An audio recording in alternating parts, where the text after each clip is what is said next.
ako sa Bakit pagkakas. mo sinisiso ka? Pinabarang siya. Yun ang mas... Umalis na sila, Father. Tara po. Magsiksika naman po tayo sa tricycle. Sige, Carmela. Si Sister Enoda nang salubungin niya kami. Ano nangyari sa inyo? Bakit ganyan yung sitwasyon niyo? At bakit po kayo naka-tricycle? Nadisgra... Carmela, pwede ba kita makausap? Oo naman, sige. Walang problema. Saan mo ba gusto? Bilisan na lang. Sige po, ma. Oh, Cedric, nandito na tayo.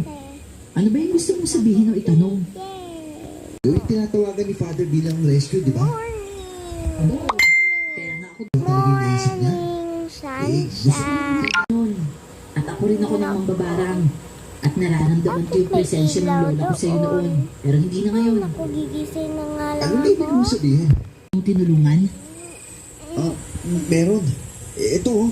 Ito yung binigay niyang Ano ibig. kayang ano sa Ibig? Tingin nga ako niyan. Kamukha ito ng ibig ko noon ah. Pero hindi ito yung bigay niya. Ha? Parang hindi naman. Pinya. Teka nga muna. Hindi ba nakita mo to? Kinuha ito ni Sister Inoda para ibigay kay Father. Papatignan niya raw. Hindi ko nakita kinuha na to. Basta masasabi ko lang, binalik niya yan na hindi nakagaya ng dati. Pwede to. Ano yung ibig sabihin? Pwede to. Protection kasi yung binigay sa inyo ng lola ko. Pero oo, para yun sa simbahan. Dahil galing yun sa alagad ng dilim. Pero nung naramdaman ko yung presensya niya sa inyo noon, magabing inatake kayo, hindi pa rin yan makakalapit. Hindi kayo masasaktan ng aswang kapag sinulog kayo dahil may harang. Ngayon, wala na.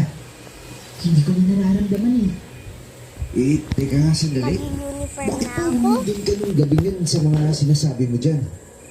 Ako kasi yung naghagis ng palakol. So ibig sabihin, nakita mo talaga kami. Oo, at kitang-kita ko nga kung gaano kayo kadubog eh. Naku, nakakahiya naman.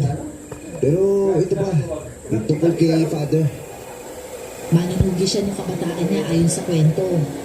Nakilala ko lang naman siya na panin na eh. Sinabi sa akin ng lola ko na kapatid siya ng lolo ko. kakilala niyo yung aswang? Tuntan tayo. Matagal na namin hinahanap kung sino yung leader ng mga abok na yan. Habang nagmimisa naman, namataan ko sa gitna ang babaeng binarang sa karinderya. Hindi ko man nakitang may ginawa siyang masama, pero hindi ko maiwasang kabahan noon. Basta ako magdamit, tsaka Tapos, nagsapatos ako, diba? kung kailang nakaluwag ang obligasyon ko, hindi ko inasahan na lumipat pala talaga siya ng pwesto. At doon nagtama ulit ang paningin namin dalawa.